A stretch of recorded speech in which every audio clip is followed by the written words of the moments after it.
None of the Gospels are fact-precise transcripts of what Jesus said and did. In some ways, the different Gospels sometimes come closer to the historical Jesus, and at other times are far away. Often, the Synoptic Gospels, Mark, Matthew, and Luke, present Jesus more similar to how he actually was than does John. But I can think of one example where this trend is reversed, and John is more historically probable than the Synoptics.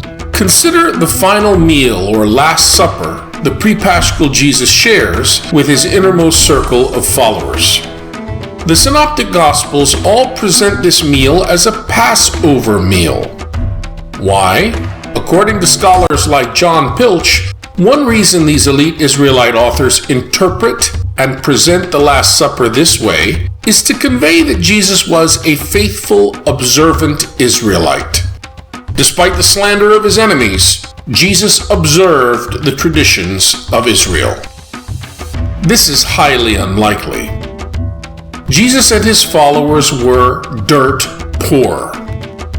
Starving Galilean peasants, how could they afford a lamb or any meat to eat, even if they wanted to share a Passover? And consider, if you, a poor Galilean in the first century, had only one animal, would you sacrifice it and eat it? No way! As we have said many times before, even if Jesus wanted to, he was too poor to maintain the great tradition. Therefore, in one detail at least, the gospel called John is more historically probable than the Synoptics. According to John, this final meal or Last Supper shared by Jesus and his innermost circle was not a Passover meal.